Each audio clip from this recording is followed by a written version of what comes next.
Hello guys, तो स्वागत है क्रिकेट विद अजीत में। दोस्तों, आज फाइनली चालू हो गया है वर्ल्ड कप का मुकाबला और आईसीसी का ये 13वां इवेंट खेला जा रहा है भारत में। आपको बता दूं कि इससे पहले भी भारत 2 बार होस्ट कर चुका है, लेकिन वो संयुक्त रूप से होस्टिंग किया था भारत ने। लेकिन ये जो वर्ल्ड कप हो रहा है वो प्रॉपर भारत ही होस्ट कर रहा है। इससे पहले जो होस्ट किया था उसमें श्रीलंका और बांग्लादेश भी शामिल थी, चाहे वो 96 हो जाए या फिर 2011 का वर्ल्ड कप हो जाए। दोस्तों, आपको बताऊं कि शुरू होते ही पहला मुकाबला खेला गया न्यूजीलैंड और इंग्लैंड के बीच में, और न्यूजीलैंड ने फाइनली इंग्लैंड को हरा करके जो वर्ल्ड कप 2019 का था उसका फाइनल का बदला ले लिया है, ऐसा कहना है सारे एक्सपर्टों का। लेकिन मेरा माने तो अभी बदला नहीं लिया है न्यूजीलैंड ने इंग्लैंड से। न्यूजीलैंड का बदला उस दिन पूरा होगा जब न्यूजीलैंड अपने हाथों में ट्रॉफी उठाएगी। वो बदला होगा एक्चुअल में, चाहे वो किसी भी देश के खिलाफ जीत करके ट्रॉफी उठाए।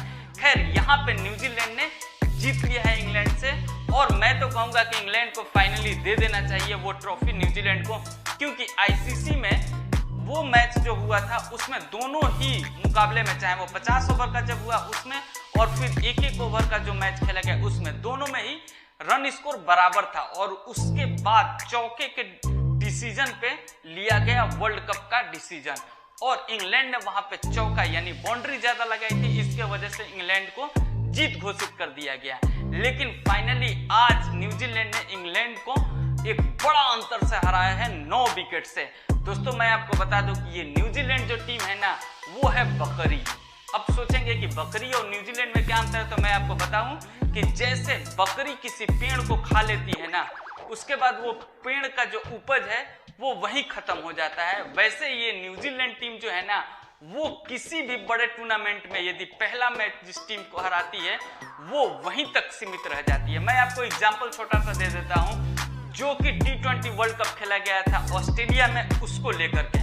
ऑस्ट्रेलिया मेजबान थी और ऑस्ट्रेलिया डिफेंडिंग चैंपियन भी थी T20 वर्ल्ड कप का, और ऑस्ट्रेलिया को ऑस्ट्रेलिया में ही न्यूजीलैंड ने हरा दिया पहले ही मैच में, और फिर ऑस्ट्रेलिया वहीं पे थम गई। कहीं ऐसा ना हो कि ऑस्ट्रेलिया के साथ जैसा हुआ वही हाल हो जाए इंग्लैंड के साथ में। दोस्तों, एक चीज मैं और आपको बता दूं कि जो भी एक्सपर्ट, जैसे कि प्रैक्टिस मैच चल रहा था तो उसमें अपना टॉप 4 चुन रहे थे, और उसमें न्यूजीलैंड का एक भी एक्सपर्ट शायद नाम ले लिया हो तो मैंने सुना नहीं है। शायद एक आध एक्सपर्ट हैं जो टॉप 4 में अपने न्यूजीलैंड को रख रहे थे, वरना था सारे के जुबान पे भारत, इंग्लैंड और ऑस्ट्रेलिया थी, और चौथे नंबर पे पाकिस्तान या फिर साउथ अफ्रीका को रख रहे थे। लेकिन मैं आपको बता दूं कि अब इस जीत के साथ न्यूजीलैंड को सारे एक्सपर्ट कहेंगे कि भाई तुम टॉप 4 में हो, और कैसे यार न्यूजीलैंड को कोई अंडर एस्टिमेट कर सकता है और उसको टॉप 4 में नहीं रख सकता है। मैं तो मानता हूं कि सब कॉन्टिनेंट में खेलने वाली जितने भी बाहर यानी सेना कंट्री की जितनी भी टीमें हैं उसमें से मैं सबसे ज्यादा मजबूत न्यूजीलैंड और ऑस्ट्रेलिया को मानता हूं। और मेरा मानना है कि इंग्लैंड सब कॉन्टिनेंट में पिछले 4 सालों से सिर्फ गिने चुने मैच ही खेला है, और वो भी पाकिस्तान में खेला है। इंग्लैंड का तो मुझे याद नहीं आ रहा है कि इंडिया में 2019 वर्ल्ड कप के बाद खेला भी होगा। तो वो अपना प्रारूप चेंज करना पड़ेगा इंग्लैंड को, और इंग्लैंड जैसे अपने देशों में खेलती है वैसा नहीं चलेगा इंडिया में आकर के, क्योंकि यहाँ पे हर एक जगह अलग तरह के पीछे आपको मिलेगी। दोस्तों, चलिए कर लेते हैं थोड़ा सा मैच की बात। मैच में तो वैसे सारी चीज आप लोगों ने देखा होगा, लेकिन टॉस जीत करके न्यूजीलैंड ने पहले गेंदबाजी करने का फैसला किया, और आज टीम लेथम तो कुछ गलत कर ही नहीं सकते थे, और फाइनली इंग्लैंड की शुरुआत थोड़ी सी अच्छी हुई और पहले विकेट के लिए 40 रन जोड़ा।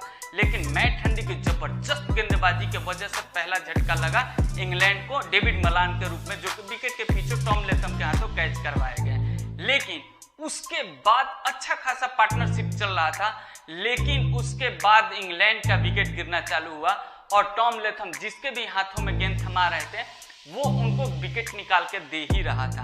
मैं आपको बता दूं कि सबसे बेहतरीन गेंदबाजी करते हुए यहाँ पे दिखे मिशेल सेंटनर और मैट हेनरी, दोनों ने ही जबरदस्त गेंदबाजी की। हालांकि शुरुआत में ट्रेंट बोल्ट महंगे रहे, लेकिन ट्रेंट बोल्ट जब मिडिल फेस में आए तो बेहतरीन गेंदबाजी करी। वहीं बेहतरीन कैप्टेंसी भी नजर आई यहाँ पे टॉम लेथम की, और उनके पास में महत्वपूर्ण गेंदबाजों की टोली ना रहते हुए भी इंग्लैंड को एक तरह से ऑल आउट किया और इंग्लैंड को मजबूर किया 300 रनों से कम बनाने की और एक एक विकेट खोते हुए इंग्लैंड पहुंची फाइनली 282 रनों के स्कोर पे, जहां पे हाईएस्ट स्कोरर उनके रहे उनके भरोसेमंद बल्लेबाज जो रूट, जिन्होंने 77 रन बनाए, लेकिन कप्तान ने भी अच्छा खासा योगदान दिया और एक समय ऐसा लग रहा था 70 रनों के पार्टनरशिप में जो रूट और जॉस बटलर की टीम 300 के पार पहुंच सकती है, लेकिन नहीं पहुंची। मैं आपको बताऊं कि यहाँ पे इंग्लैंड ने सारे ही बल्लेबाज अपने टीम में भर लिए थे और उसका खामियाजा देखने को मिला गेंदबाजी में।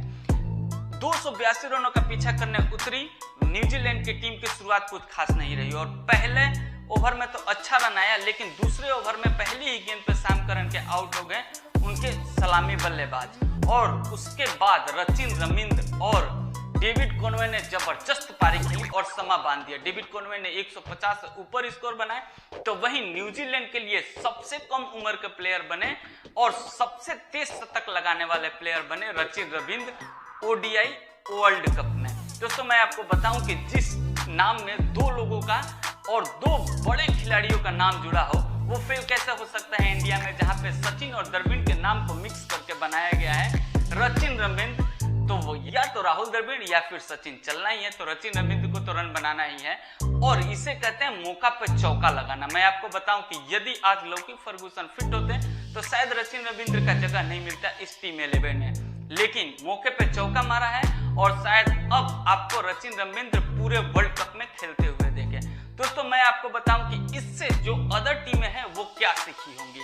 मैं आपको बता दूं कि अदर टीमें ये सीखी होंगी कि यदि इंडिया में खेलना है तो प्रॉपर 5 बॉलर और प्रॉपर 7 बैट्समैन के साथ में आपको उतरना पड़ेगा, आपको इवन नहीं चलेगा। आप ये सोचेंगे कि मेरे लिए कोई गेंदबाज ऐसा हो जो 40-50 की पारी भी खेल दे और 10 ओवर भी निकाल के दे दे, तो वो चलने वाला नहीं है इस वर्ल्ड कप में। मैं आपको एक एग्जांपल दूंगा कि क्या ऑस्ट्रेलिया टीम अपने 3 जो मेन बॉलर है हेजलवुड, पैट कमिंस और स्टार्क को बैठा सकती है? कभी नहीं। ऑस्ट्रेलिया हमेशा 7 बैट्समैन और प्रॉपर 4 बॉलर और उनके पास में एक बॉलर इतने ज्यादा ऊपर के बैट्समैन बॉलिंग करते हैं कि वो एडजस्ट कर लेंगे। सेम भारत को भी यही चाहिए कि भारत भी प्रॉपर 7 बैट्समैन और 5 प्रॉपर बॉलर के साथ में जाए और ये मिस्टेक ना करे जो मिस्टेक इंग्लैंड ने किया।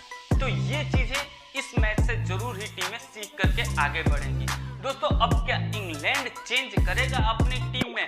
तो जी हाँ बिल्कुल, रिस टॉफली इतने अच्छे से गेंदबाज हैं और बिल्कुल अपने पिछले कुछ समय से बेहतरीन प्रदर्शन करते हुए आ रहे हैं, तो उनको जरूर टीम में कमबैक होगा। साथ ही बेन स्टोक्स आएंगे तो टीम थोड़ी सी बदलती हुई नजर आएंगी। मुझे तो ये समझ में नहीं आया कि सैम करन और क्रिस वोक्स को एक साथ खिलाना कैसे संभव हो सकता है इंग्लैंड की टीम में, जबकि दोनों ही एक ही तरह के गेंदबाज हैं।